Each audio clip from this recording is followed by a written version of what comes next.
네, 이번에 시간에는 예수님의 전도 방법 중에 세 번째 우리 순종인데요. 우리 강의로는 13번째 강의가 되겠습니다. So today's lecture is the 13th lecture, and it is about the third point of Jesus's evangelism method, which is obedience. 우리 이 성경 말씀을 먼저 보겠습니다. 마태복음 11장 29절입니다. So we will first look at the passage, which is Matthew chapter 11, verse 29. 나는 마음이 온유하고 겸손하니 나의 멍에를 메고 내게 배우라. 그리하면 너희 마음이 쉼을 얻으리니. Take my yoke upon you and learn from me, for I am gentle and lowly in heart, and you will find rest for your souls. 우리 예수님은 완전하신 분이기 때문에 그래서 예수님의 계획도 완전하십니다. So because our Jesus is perfect, his plan was perfect as well. 성경에 보니까 우리의 머리카락까지도 다 알고 계신다. 그 숫자까지도 세고 계신다고 얘기합니다. The Bible says that he knows the count of our hair. 때문에 우리에 대한 모든 계획을 가지고 계시고 또 알고 계시고 또 완전하게 우리를 인도하고 계십니다. So he knows he has plans for all of us, and he will fulfill and guide us through those plans. 우리를 부르실 때부터 완전하고 영원한 승리를 준비하시고 부르셨습니다. So from the moment he has he called us with a perfect and complete victory. 또 우리를 부르실 때 완전한 계획을 수립하셨습니다. And when he called us, he had his perfect and complete plan. 또 여러분들을 구원받은 자를 위하여 내세까지 천국까지 다 준비해 놓고 부르셨습니다. And for us who have been saved, he has prepared the problem of our afterlife, and he has prepared heaven for us. 그래서 이 땅에 사는 동안에 하나님의 나라를 실현하는 것이 우리의 궁극적인 목표입니다. And that's why it is our goal to establish the kingdom of God as we live on this earth.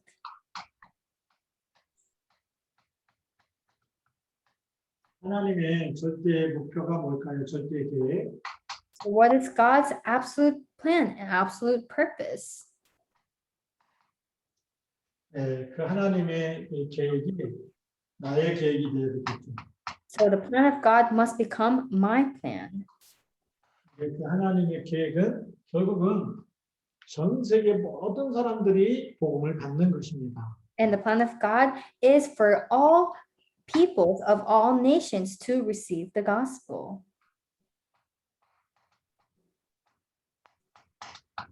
세계 복음화가 하나님의 계획인 것이죠. So God's plan is world evangelization. 그래서 하나님이 이 하나님의 절대 계획은 누구도 막을 수가 없습니다. And that's why no one can block the plan of God. 그런데 하나님은 누구를 쓰시느냐? 우리에게 순종하기를 원하십니다. So, but who does God use? God desires for us to obey. 그래서 하나님은 순종하는 사람을 쓰시는 거죠. So God uses the individual who obeys.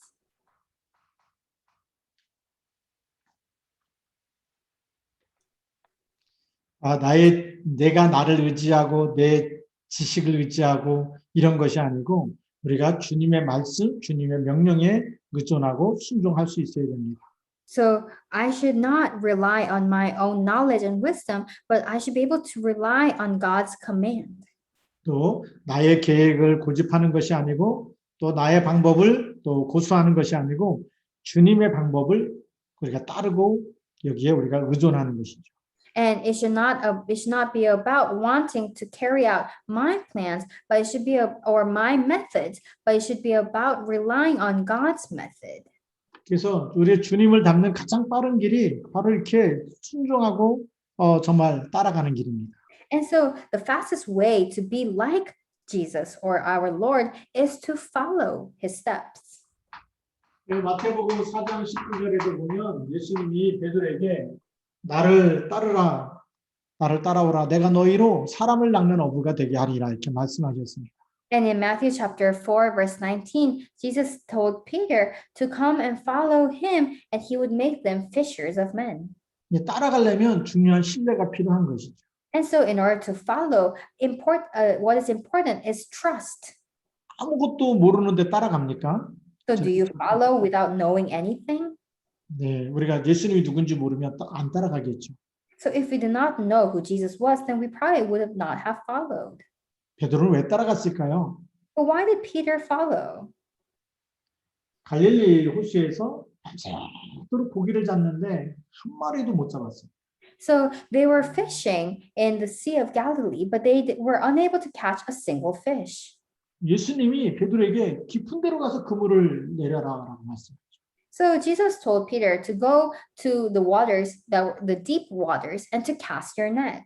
순종하고 났더니 그물이 찢어질 만큼 잡힌 겁니다. And once he did so, he caught so much fish that his net was about to rip. 그 갈릴리 호수에서 늘 그 고기 잡는 것이 그의 직업이었어요.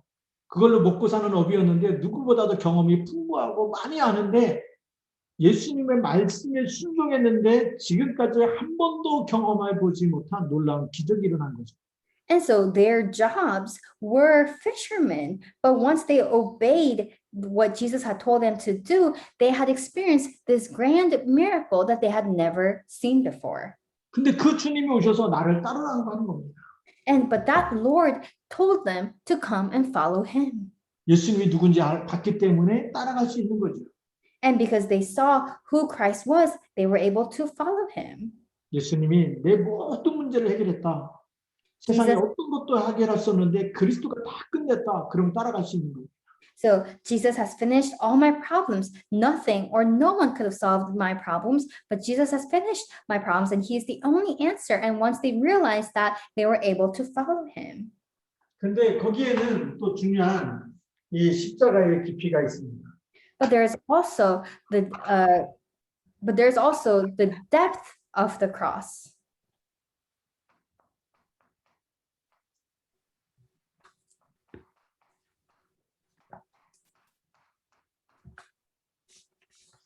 십자가의 깊이, 바로 십자가는 죽음을 상징하는 거죠.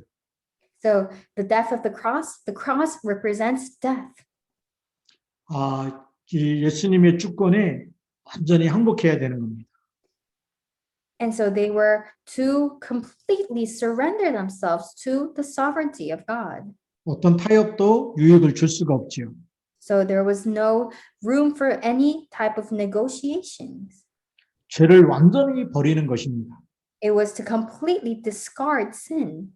옛날의 사고방식과 세상의 습관과 세상의 쾌락을 버리는 것입니다. It was to discard all of the ways, the old ways and the old habits and the old lusts and desires of the world. 하나님 나라의 새로운 훈련에 임하는 것입니다. It was to go into a new training of the kingdom of God. 많은 사람이 도중에 포기를 했습니다. And many people gave up in the middle. 심지어는 부모, 형제, 처자와 재물을 포기하라고 했습니다. And some people said, and it was said, and it was required for them to even give up their parents, their siblings, their relatives, and all these other materials. 그리스도를 따라가면서 순종하는 것은 결코 가벼운 선택이 아닙니다. So to follow Jesus is not an easy or light decision. 훈련이 끝나갈 때 16번의 고난과 희생에 대해서 예수님은 설명을 했습니다. And once the training was about to end, Jesus discussed about suffering and sacrifice 16 times. 예수님의 몸, 그것을 성전과 비교하면서 이 성전을 헐랑 내가 사흘 만에 다시 일으키리라. 바로 십자가의 죽으심과 부활을 말씀하고 계셨습니다. And Jesus compared his body to the cross and said he could rebuild the temple after destroying it to the ground in 3 days. But he was actually comparing it to, he was giving it was a metaphor for his body and his resurrection. 또 이스라엘 백성들이 광야 생활할 때 불뱀이 불신할 때 불뱀이 나타나서 막 물고 이랬을 때 노뱀을 만들어서 높이 그의 장대에다 달고 이것을 쳐다보는 사람은 다 나은 것처럼 인자가 바로 이 노뱀처럼 높이 들려야 하리라라고 이렇게 말씀하셨습니다. And like just as the Israelites when they were in the wilderness and they were bitten by serpents, he said that the Son of Man must be lifted up, just as the Israelites lived and survived when they saw the bronze serpent. 이것이 바로 예수님이 십자가에 못 박히실 것을 우리에게 암시해 주고 있는 말이죠. So this was a foreshadow of the death of Jesus that was to come. 또 혼인잔치에서는 이 신랑이 같이 있을 때는 즐기고 먹고 마시고 하지만 신랑을 빼앗길 날에는 그때는 금식하면서 울면서 기도하는 날이 온다라고 얘기하고 있습니다. And also in Mark during a wedding feast, Jesus said that, oh, there is a banquet and a feast and celebration when the groom is here, but when the groom is not present, we have to fast and pray. 또 자신의 몸이 생명의 떡이라고 이 빵을 나눠주면서 이 성찬식을 하시면서 기념하라고 이렇게 말씀하셨죠. And he also said that his body is the bread of life, and he also once again gave that parable. 즉 모든 사람에게 자기 몸을 내어 주신다는 것을 말씀하고 계셨던 것입니다. So by saying that, he was actually saying that he was going to give his life, his body for all humans. 또 사람들이 이 표적을 보여달라 그럴 때 요나의 표적밖에는 보여줄 것이 없다라고 이렇게 말씀하셨습니다. And when people asked for signs, for Jesus to show them signs, he said that the only sign to show was the sign of Jonah. 요나가 물고기 뱃속에서 3일을 있었듯이 예수님께서도 그렇게 죽으시고 3일 만에 부활할 것을 말씀하신 것이었습니다. And so by saying that, he was once again alluding to the fact that he was going to die and resurrect in 3 days. 또 마가복음 8장 31절에는 장로들에게 고난을 받으셨고요. And in Mark chapter 8 verse 31, he suffered under the elders. 또 마가복음 9장 30절부터 32절에는 예수님이 어떻게 죽으시고 부활하실지 자세히 죽음에 대해서 설명을 하셨습니다. And in Mark chapter 9 verses 30 to 32, Jesus explained in detail how he would die and suffer. 또 마가복음 10장 33절에서 33절 마가복음 10장 33절에서 베레아에서 고난을 또 예언하셨고요. And in Mark chapter 10 verse 33, he once again he foresaw his death that was to come. 또 누가복음 9장 31절에서는 예루살렘 변화산에서의 죽음을 또 예언하셨습니다. And then in Luke chapter 13 verse 33 on the Mount of Transfiguration in Jerusalem, once again he predicted his death. 누가복음 13장 33절에서는 또 예수님이 예루살렘에서 죽으실 것을 또 말씀하셨습니다. And in Luke chapter 13 verse 33, he once again predicted his death in Jerusalem. 또 누가복음 17장 25절에 많은 사람에게 배척당할 것을 또 예언하셨습니다. And in Luke chapter 17 verse 25, he once again predicted that he would be betrayed by many people. 요한복음 10장 11절 또 18절에는 목자는 이 양을 위해서 목숨을 버린다고 이렇게 또 예언하셨습니다. And in John chapter 10 verses 11 and 18, he also predicted that the shepherd needs to stake their life for their sheep. 또 요한복음 12장 24절에는 미랄이 죽어야 많은 열매를 맺는다고 그렇게 말씀하시면서 우리가 십자가에서 죽으실 것, 죽어야 다시 생명이 나타나는 것을 말씀하셨습니다. And in John chapter 12 verse 24, he talked about how the grain of wheat needs to die in order for much fruit to bear. And by saying that, he was once again predicting his death on the cross. 마태복음 26장 2절에는 6월절 전에 십자가에서 죽으실 것을 또 예언하셨습니다. And in Matthew 26 verse 2, he once again predicted that he would die on the cross before the Passover. 또 누가복음 22장 15절에는 성만찬에서 고난을 또 설명하셨습니다. And on Luke chapter 22 verse 15, he explained what suffering is. 대부분의 사람이 이런 죽음에 대해서 가르치면 다 도망갔을 텐데 바로 예수님의 이 십자가의 죽으심 이것이 바로 교육 목표였습니다. And so many people would have fled or ran away if they had to hear about all this suffering. But this was a part of Jesus's training for the disciples. 하나님의 계획이 그리스도를 보내서 대속하시는 것이 바로 그것이 하나님의 계획이었기 때문에 그렇습니다. And so it was because the plan of God was to to fulfill atonement through Christ. 그러니까 그의 영광이 엄청난 것이죠.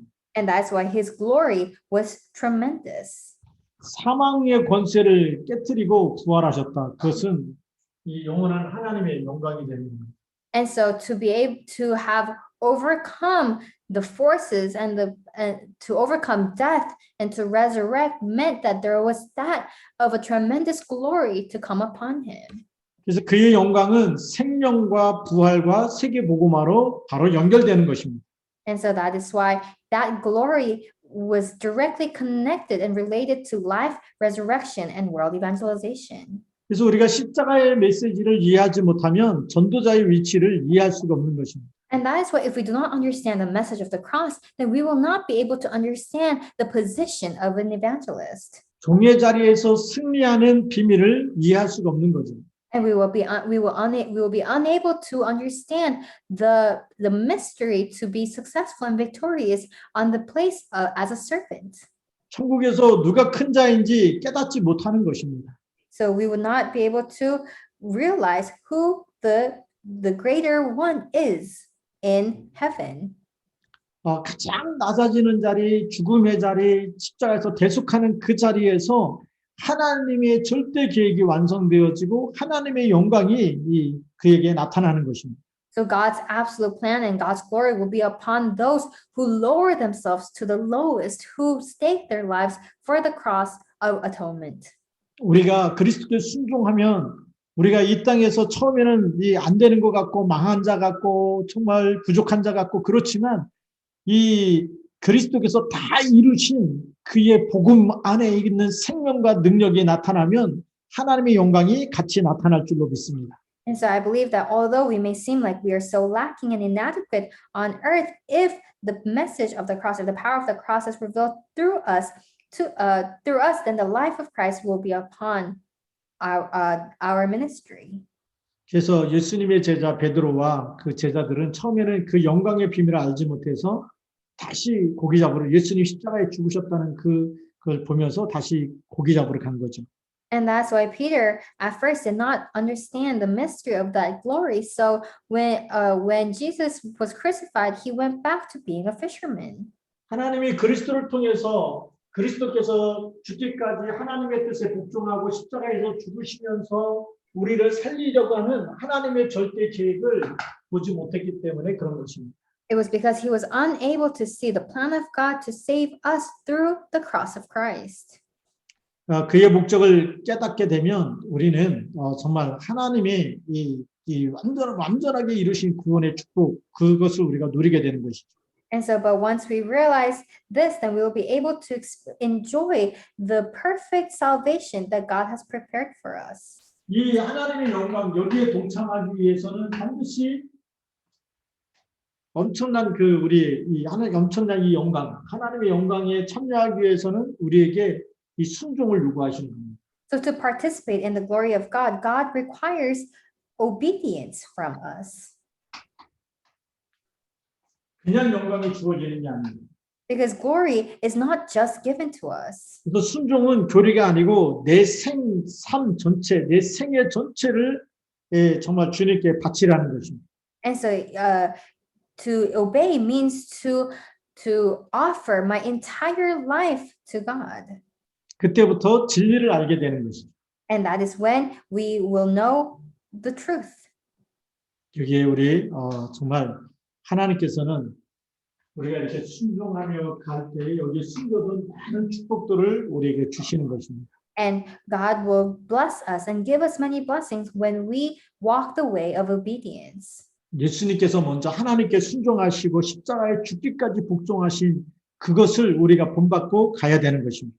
And so we must first learn and see how Jesus obeyed before the cross and the plan of God and follow. 그렇게 예수님께서 하나님의 절대 계획에 순종하시고 죽으셨고 부활하셨기 때문에 지금 그 이름으로 하나님의 영광이 나타나고 흑암 권세가 무너지는 것입니다. And because Jesus obeyed before God's absolute plan and and died on the cross, was crucified and resurrected, that is why we can pray in his name, and this glory is upon his name, and all the forces of darkness is bound before his name. 그래서 십자가는 세계를 살리고 하나님의 뜻을 이루는 결정적인 예수님의 헌신이었습니다. And that's why the cross was the cross was the devotion of Christ that saved the world and saved us. 우리가 예수님은 죽기 위해서 오셨지만 살아서 승천하신 것처럼 우리가 완전히 말씀에 나를 드리면, 나를 완전히 순종시키면 거기는 하나님의 절대 말씀이, 절대 계획이 성취되는 것입니다. So like Jesus came to die on the cross but still resurrected, if we obey before the word, then the word of God will be fulfilled through that obedience. 왜 지금도 많은 그 교회가 복음 전하면서 성장하지 못하고 전도에 무기력할까요? So why are so many churches unable to grow spiritually and are still very incompetent? 이거는 다른 것이 아니고 불순종 때문에 그렇습니다. It's not because of any other reason, but it's because of their disobedience. 이 불순종은 하나님과 안 맞을 수밖에 없는 거죠. And so this disobedience is bound to create a drift between God because it does not connect with God. 이 불순종은 사단의 전략입니다. This disobedience is Satan's strategy. 복음에 순종하지 않으면 결국 다른 것을 따라갈 수밖에 없겠죠. Because if we do not obey the gospel, then we will follow something else. 전도자는 하나님의 말씀에 절대 순종하는 자입니다. So an evangelist is the individual who absolutely obeys before the word of God. 전도자는 절대 제자는 정말 그리스도의 이 말씀, 복음에 완전히 순종하고 또 정말 이 우리를 이끄시는 또 이 지도자, 영적인 지도자에게 순종하는 사람입니다. And so an evangelist and the absolute evangelist disciple is the one who completely obeys before the word of God and who also obeys before the instruction of our evangelists and spiritual leaders. 전도자는 그 삶 속에 못한다, 안 됩니다 이런 말이 없어요. So if an evangelist does not have vocabulary such as no, I can't do that, or no, that cannot be done. 하나님이 보내시는 곳에, 하나님이 가라고 하는 곳에, 하나님이 하라는 말씀에 100% 순종하는 사람이 제자인 것입니다. But the disciple is the one who can obey 100% before the word of God that tells them to go here or there, to do this or that. 그래서 우리의 결론입니다. So this is our conclusion.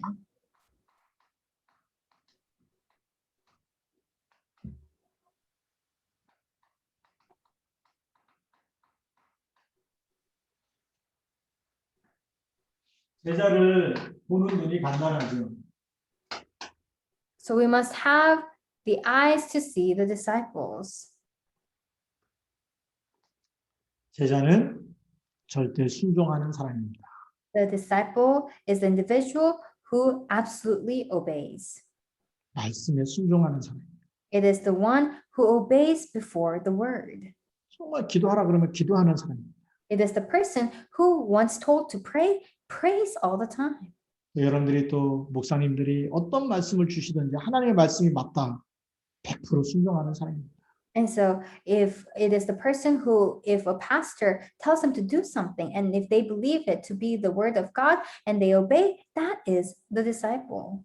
또 현장에서도 성령께서 인도하시고 주시는 말씀을 따라서 그대로 순종하고 전달하는 사람이죠. And it is also the person who in the field, they receive the word that the Holy Spirit gives them, obeys that and shares that to the field. 제자가 아닌 사람은 불순종하는 사람입니다. So a person who is not a disciple is the person who disobeys. 핑계도 많고 이유도 많고 원인도 많고 그런 사람, 이 불순종하는 사람은 제자가 아닌 거죠.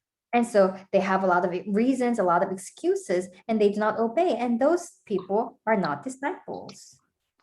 제자에게는 이 미션을 주면 미션에 대해서 완전히 순종하고 따라오는 사람이 제자입니다.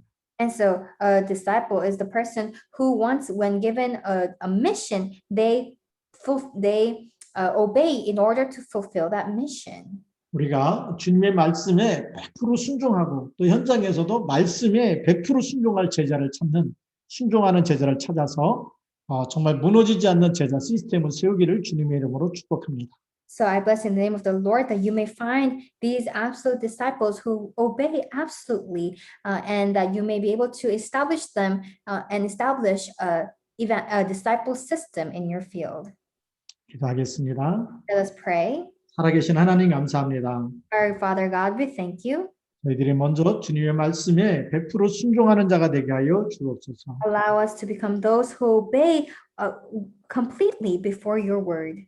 저희들이 먼저 하나님의 말씀으로 우리가 먼저 복음화되고 개인화되도록 축복하여 주옵소서. And Lord, bless us so that we may first become global so that we may first personalize the word and obey your word.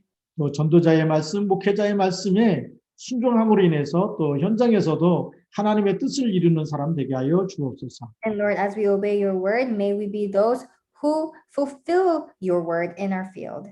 예수 그리스도의 이름으로 기도드립니다. We pray all this in the name of Jesus Christ. 아멘. Amen.